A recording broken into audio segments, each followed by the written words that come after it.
For decades, developing countries had one option for finance: go to the West and beg for a loan. It's like asking your stingy uncle for money. But now, the West isn't the only game in town. BRICS nations offer funding without strings or lectures. Imagine a new dealership with fair deals. That's BRICS in a nutshell. There are challenges and risks, but it's a needed alternative.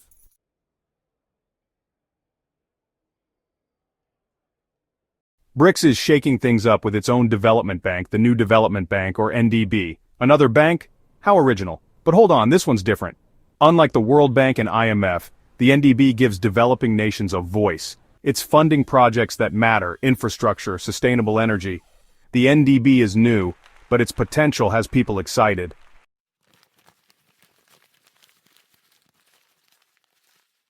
Let's be honest, traditional development finance often comes with so many conditions it makes your head spin. It's like signing a contract written in the tiniest font imaginable, only to find out later that you've agreed to give up your firstborn child. But BRICS is offering a way out of this debt trap, a chance for countries to access financing without being shackled to endless repayments and austerity measures. It's like finally paying off that credit card you've been carrying around since college. Now, I'm not saying BRICS is giving away free money. They're not running a charity here, but they are offering loans with more favorable terms, longer repayment periods, and a focus on sustainable development. It's like going from a predatory payday loan to a reasonable mortgage. This is a game changer for developing countries, allowing them to invest in their future without being crushed under the weight of unsustainable debt. It's about time someone offered them a fair deal.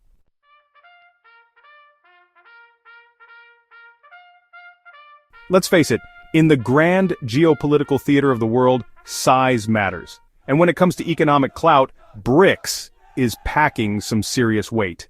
We're talking about a collective of economic powerhouses representing a significant chunk of global GDP and trade. Individually, these countries are formidable players, but together, they're like Voltron, forming a giant robot of economic might that can stand toe-to-toe with even the most established powers. This newfound collective bargaining power is crucial in international negotiations and forums. No longer are these countries relegated to the sidelines, their voices drowned out by the roar of the G7.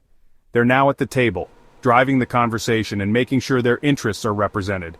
It's like going from being the shy kid at the back of the class to suddenly being the most popular kid in school. Everyone wants to be your friend, and even the bullies think twice before picking on you.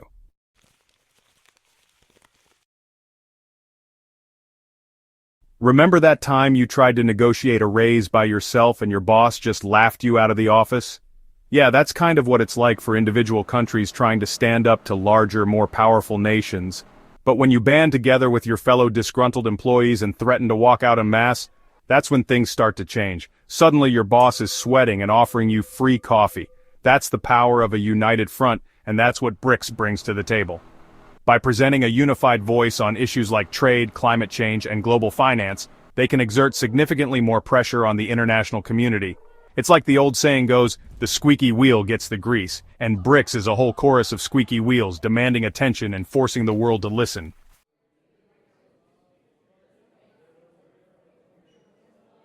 For far too long, the global agenda has been dictated by a select few, often with little regard for the needs and priorities of developing nations. It's like going to a restaurant where the menu only has one dish, and it's something you're violently allergic to. But BRICS is shaking things up, injecting much-needed diversity and representation into global decision-making processes. They're pushing for a more equitable and just world order, one where the voices of all nations are heard and considered. This isn't about overthrowing the existing system, but rather about reforming it, making it more inclusive and responsive to the challenges of the 21st century. It's like finally getting to rewrite the rules of a game that's been rigged against you for far too long. And let's be honest, a little shake-up is exactly what the world needs right now.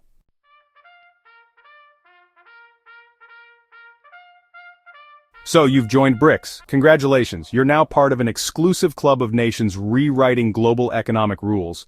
But what does that mean for a street vendor in Durban or a small business in Brasilia? Imagine competing in a BRICS-only marketplace teeming with potential customers. It's about building lasting economic ties and partnerships. This interconnectedness can lift entire economies, creating jobs and boosting innovation.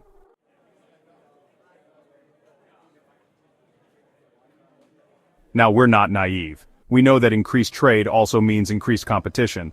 But competition can be a very good thing. It forces you to innovate and find better ways of doing things. Within the BRICS framework, there's a real opportunity for healthy competition, streamlined trade agreements, reduced tariffs, and fewer bureaucratic hoops. It's about making it easier for businesses to connect and compete globally. Imagine a Brazilian tech startup going toe-to-toe with a Silicon Valley giant. It's a David versus Goliath scenario, but even Goliath had to be nervous when that first stone came flying. And who knows, maybe this time David brings a trebuchet? A metaphorical one, of course. We're talking about economic leverage here.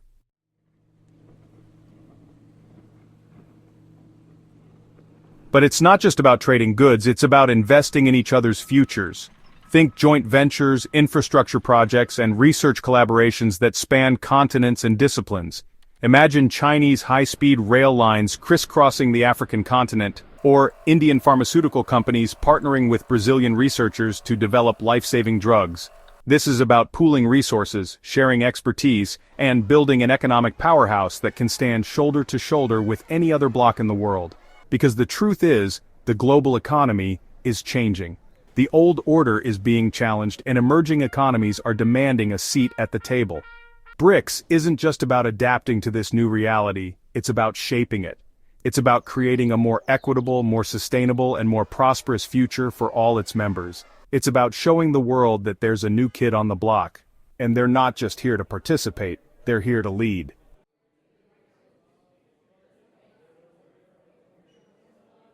Let's talk about the elephant in the room, or rather, the bald eagle on the excessively large pile of debt, the US dollar. For decades it's been the world's reserve currency, the undisputed king of the global financial jungle. But just like that friend who peaked in high school and still wears their Letterman jacket to family gatherings, the dollar's dominance is starting to feel a little tired. And frankly, a bit presumptuous, because here's the thing, relying too heavily on a single currency, even one as seemingly stable as the US dollar, carries risks. It's like putting all your eggs in one basket, a basket woven from questionable fiscal policies and held together by the duct tape of American exceptionalism. One good sneeze from the American economy, and that basket is going down faster than a subprime mortgage in 2008. So, what's the alternative? Well, for BRICS nations, it's about diversification, about loosening the grip of the dollar and exploring new avenues for trade and investment.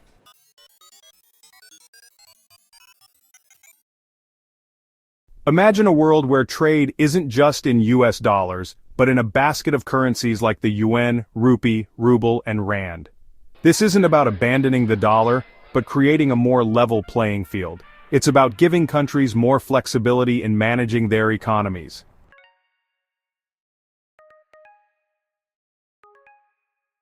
But diversification goes beyond just currency.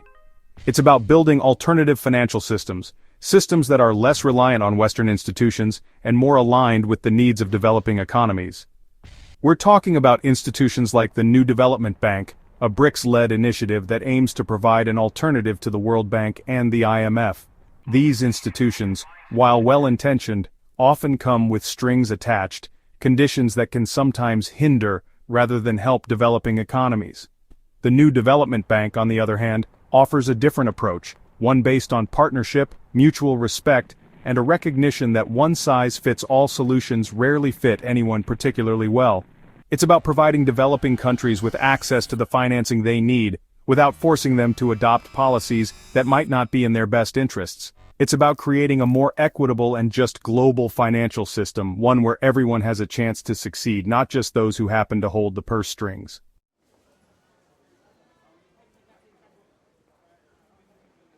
Now you might be thinking, this is all well and good, John, but what about the little guy? Does BRICS care about anything besides GDP figures and trade deals? And to that, I say, put down the conspiracy board and let me finish. BRICS isn't just about lining the pockets of some shadowy cabal of elites. It also aims to promote inclusive growth and social development. See, one of the key tenets of BRICS is this radical idea that economic growth should benefit everyone, not just a select few. Shocking, I know, right? It's almost like they've cracked the code on a more equitable form of globalization. And it's not just lip service either. BRICS nations are actively working together on initiatives that address poverty, inequality, and access to basic services like healthcare and education. They're sharing best practices, pooling resources, and supporting each other's efforts to build more inclusive societies.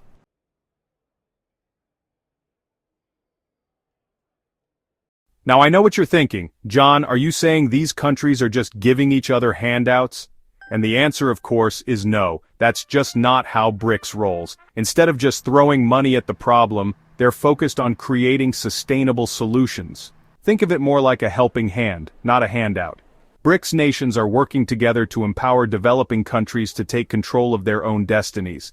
They're investing in education and skills development, fostering entrepreneurship, and creating an environment where everyone has the opportunity to succeed. Because here's the thing. When people have access to education, healthcare, and economic opportunities, it lifts entire societies. It creates a virtuous cycle of growth and development that benefits everyone.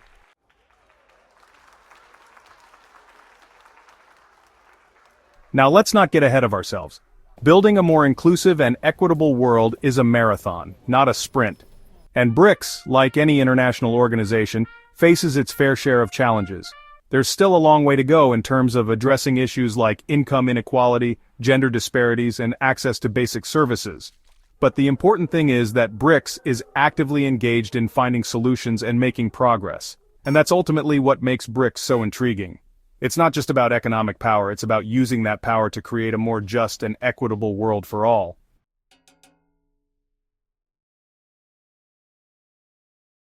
Let's face it, in the global arena, it's often a case of speak softly and carry a big economy. And when it comes to economic clout, BRICS packs a punch. Together, these nations represent a significant portion of the world's population, GDP, and natural resources. This collective weight gives BRICS a powerful voice on the world stage. It allows them to negotiate from a position of strength in international forums like the United Nations, the World Trade Organization, and the G20.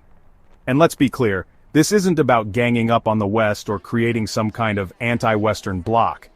It's about ensuring that the voices and interests of developing countries are heard and respected.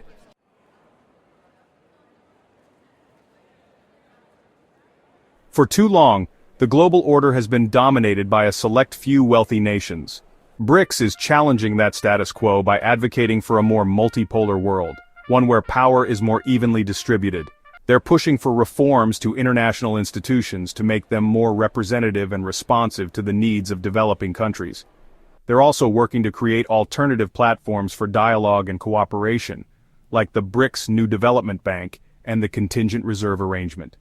These initiatives are not about tearing down the existing order, but about building a more just and equitable one. An order where every country, regardless of size or economic might, has a seat at the table.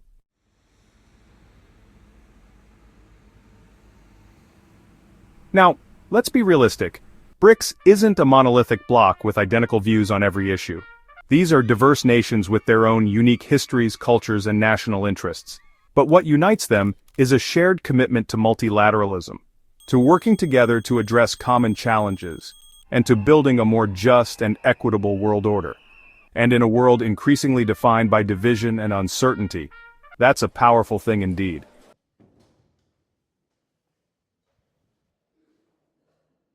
So there you have it, a whirlwind tour of the potential economic benefits of joining BRICS.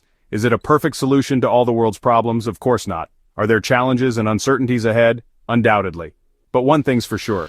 BRICS is a force to be reckoned with. It's a sign that the global balance of power is shifting, and that developing countries are no longer content to be rule takers. They want a seat at the table, and they're ready to help shape the future of the global economy.